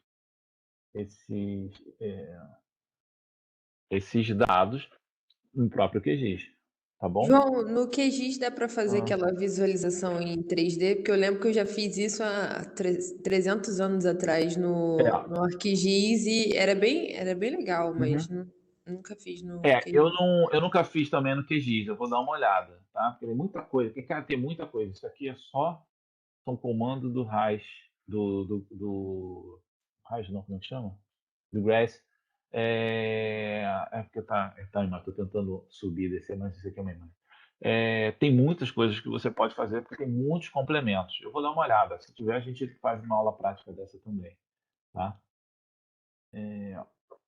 E é isso, você vai podendo gerar. Eu preciso de informações sobre declividade. Né? Então, lembrando, né, declividade, eu tenho relevo, eu tenho aqui um perfil, e esse aqui ele tem uma declividade, esse tem uma outra declividade. Então, sei lá, algum estudo referente a deslocamento de massa, ou algum estudo que vocês precisam de dados de declividade. Né? Vai sendo calculado, é um percentual que você calcula em relação a essa tangente aqui que tem, esse gradiente, perdão, que é gerado aqui pelo terreno. Né? Então você tem a plano, acho que se eu não me engano, essa é uma classificação da Embrapa.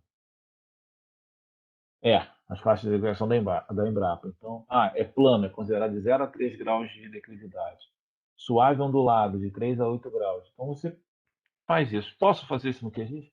Posso. Isso aqui é um mapa de declividade que foi gerado pelo QGIS usando aquele modelo que eu fiz por ponto. Tá? Como é por ponto, ele fica mais ou menos, ele não fica tão bom. Esse aqui já é pelas curvas de nível. Um mapa de declividade já reclassificado. Entendeu? Então, pela classificação, ele tem alguns pontos. Eu até não gostei, eu queria refazer ele. Mas eu precisaria refazer o modelo. Ele, no meu computador aqui, no meu laptop, ele fica quase um dia todo processando. Né? Posso até diminuir lá o tamanho da grade. Eu vou tentar fazer isso esse fim de semana. E você repara que... eu botei a curva de nível? Não botei. Deixa eu só voltar aqui. Dá para a gente ver alguma coisa na curva de nível? Não, eu não botei. Tá vendo? Você tem umas áreas aqui, ó, bem plana, tá vendo? Aqui, ó. Quanto menor quanto as curvas de nível estão mais próximas, mais inclinado é o terreno. Quando elas estão mais afastadas, mais plano é o terreno. Né? Então você tem alguns lugares que ela tem uma declividade maior aqui. Vamos ver se isso reflete aqui, tá vendo? Você tem bem aqui, ó, bem marcado. Dá para ver aqui, porque depois você tem umas subidas mais fortes, mas eu achei que não ficou muito bom, não. Aqui também mais plano, aqui ainda com suave ondulado, tá? Então, é possível gerar essas informações também usando o QGIS para o projeto que você vai estar trabalhando, tá bom? Vou botar aqui. Esse vídeo aqui é sobre esse sandbox? Foi a Sara que botou? Tá. Isso, É, é uma simulação. legal. Valeu.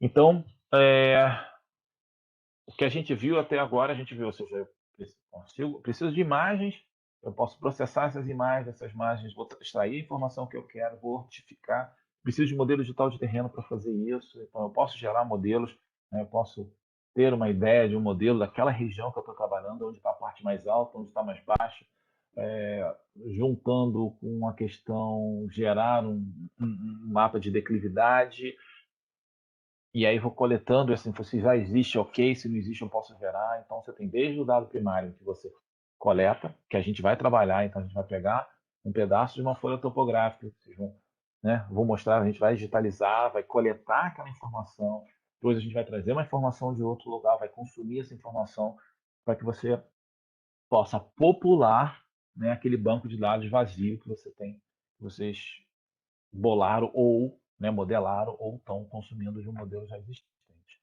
Tá? Essa questão de extrair informação, é claro, quando você tem, né, equipamentos específicos, você tem fotografias aéreas, modelos, ou seja, que ela não está ortoretificada para você ortoretificar essas imagens, né? Você pode fazer isso através desses equipamentos, e que nada mais é de você ter uma imagem de fundo e você começa a extrair as informações. Você extrai hidrografia, né? Sistema de transporte, que antigamente chamava de obras, edificações, linha de transmissão, escolas, hospitais, né? As curvas de nível, quando você está tanto as mestras como as intermediárias, só para. Imagina, você tem várias curvas de nível, você tem que. Como é que é o valor de cada uma? Então você põe, o que a gente chama de mestre, você põe uma com maior detalhe e com a codificação da altitude para que você possa saber quais são as lutas.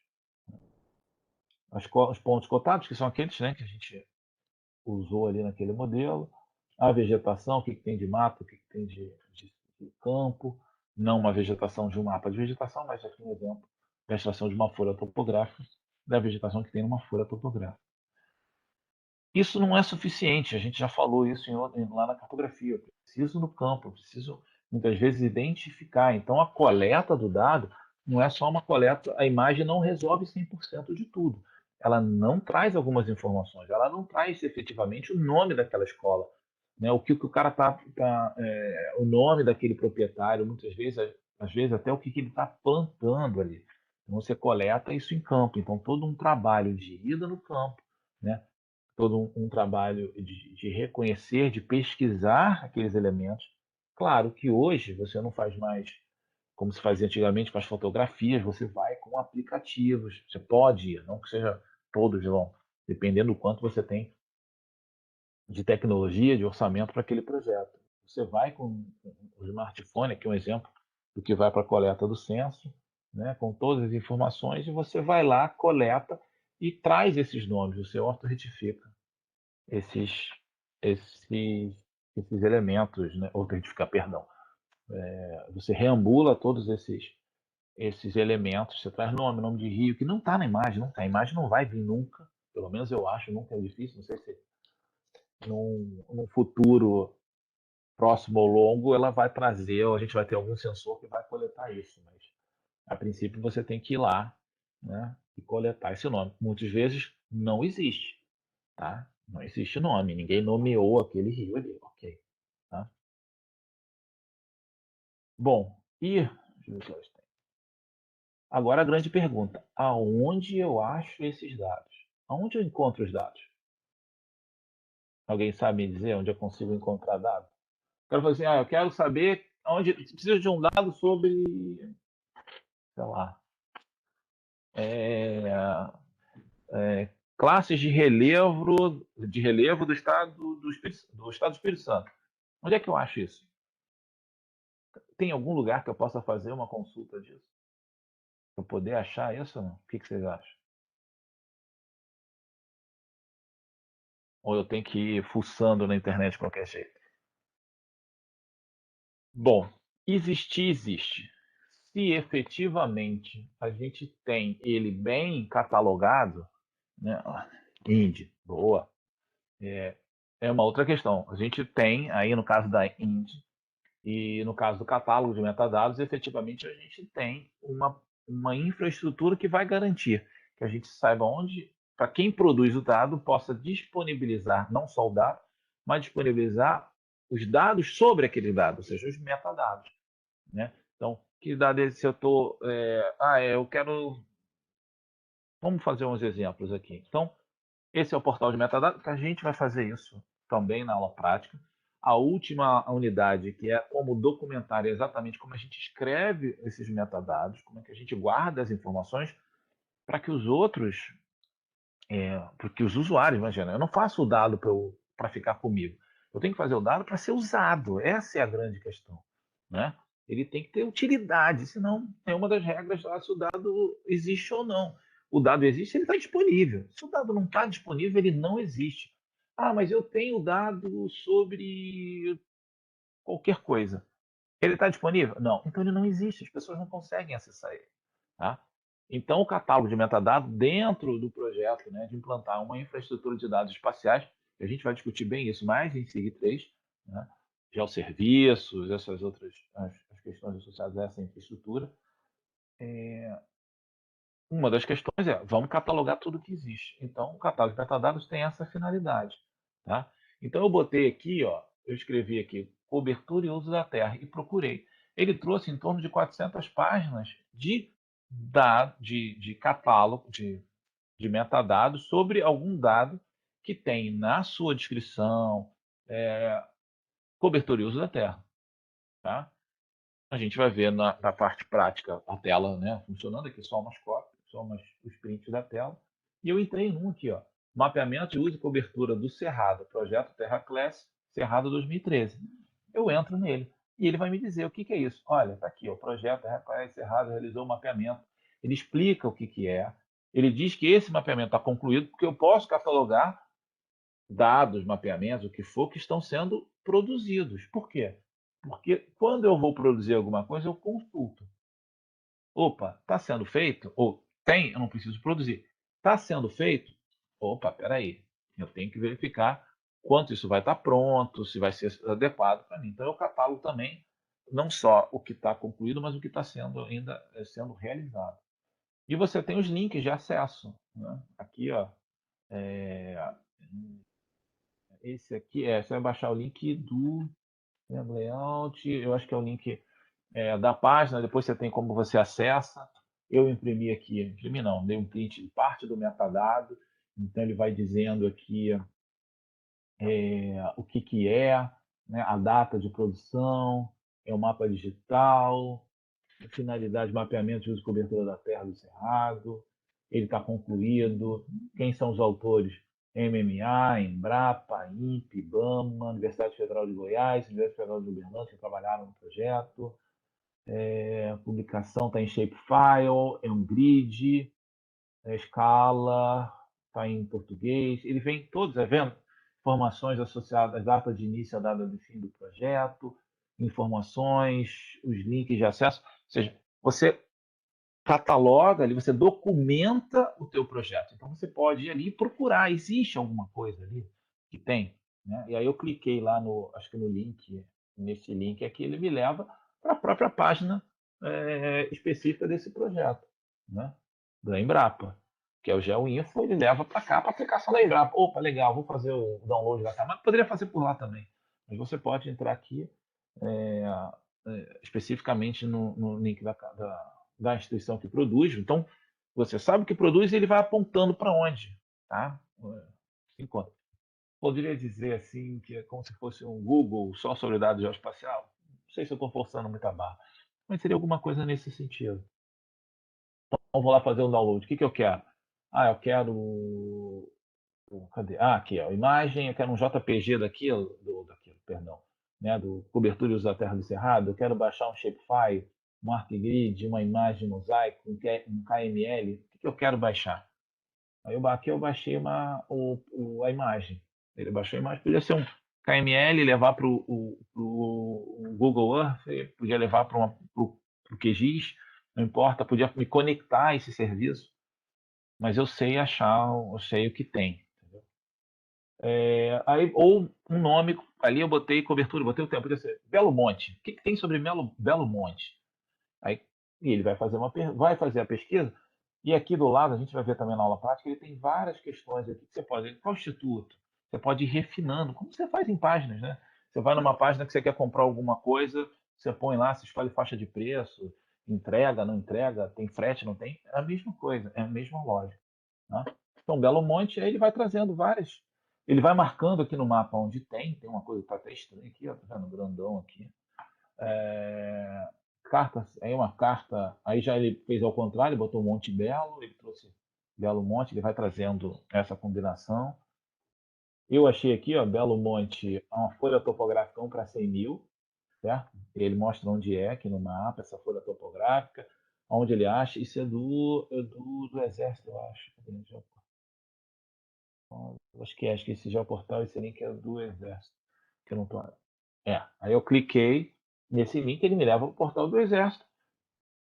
Eu digito, me logo, faço meu cadastro e tenho acesso a esses dados.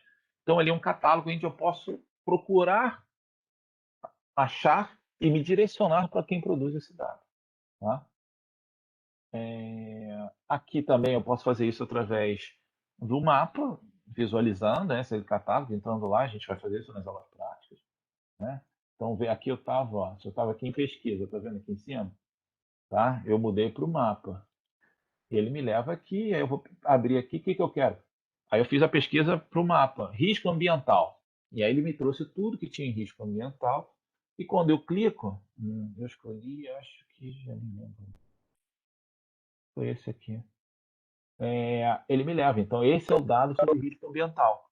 Que estava ali só para eu visualizar. Da mesma forma que eu posso ver todo aquele catálogo ali, os dados, eu posso também ver aquele dado já. Se ele tiver o dado cadastrado direitinho, dentro dos padrões, ele vai aparecer. Então aquilo que está ali é os municípios no plano de redução, que estão com plano de redução de risco ambiental pela Plano Municipal de Redução de Risco do Estado de São Paulo de 2013. Opa, esses municípios aqui têm um plano, essa é a informação que ele está dando. Tá? E na próxima aula a gente vai praticar isso. Né? A gente vai praticar abrir o QGIS, pelo menos assim, eu gravo a aula, né? Você disponibiliza os shapes que a gente for utilizando previamente. Vocês podem fazer simultâneo, podem prestar atenção e fazer depois, que isso vai ser tudo parte para a gente poder fazer. E aí eu já vou no final da aula, no dia, né, daquela aula, já postar. Acho que é isso que eu botei no início da outra. Acho que é no início da outra a atividade para vocês começarem a montar o seu sistema de informação. Não montar efetivamente seu sistema, precisaria de um pouco mais de elementos, mas começar a coletar, organizar os dados que vocês vão processar para gerar uma determinada informação que a gente vai definir. Tá? Perguntas?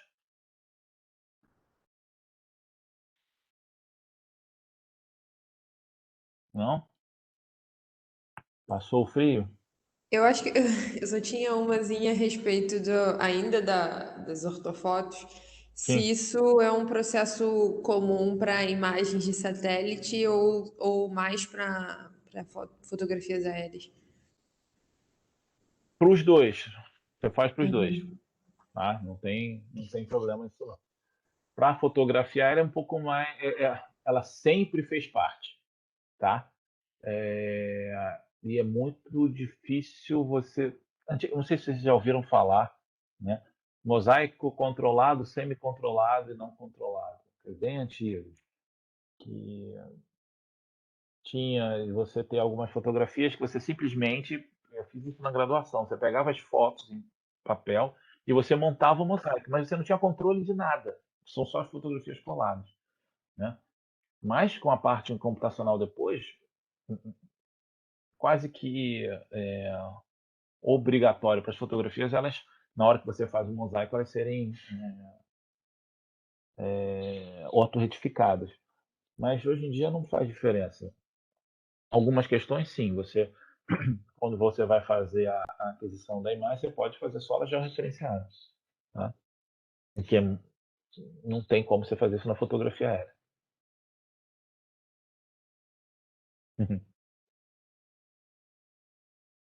Ok, pessoal? Tem lugar que tá calor, hein?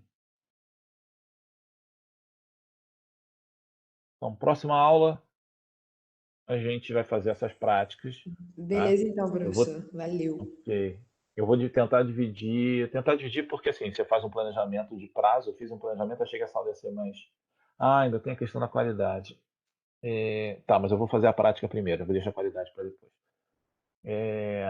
Que a gente vai fazer, vou separar a prática em duas partes. Uma primeira em que eu vou demonstrar a gente partir de uma...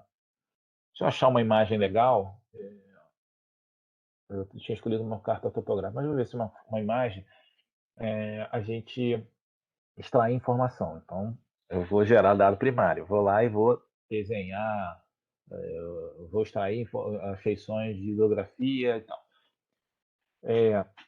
Depois a gente vai acessar dados, tipo, a gente vai pegar, o que eu estou pensando? A gente vai pegar informações do CNEF, que é o Cadastro Nacional de Endereços para Fins Estatísticos, a gente vai pegar um setor, vai pegar os endereços, vamos selecionar alguns tipos de estabelecimentos e a gente já referencia esses estabelecimentos pelo endereço através de um aplicativo do Google e a gente põe. Então a gente vai ter hidrografia, sistema de transporte e põe essas informações para um setor. Talvez a gente trabalhe em um ou dois setores por causa do volume.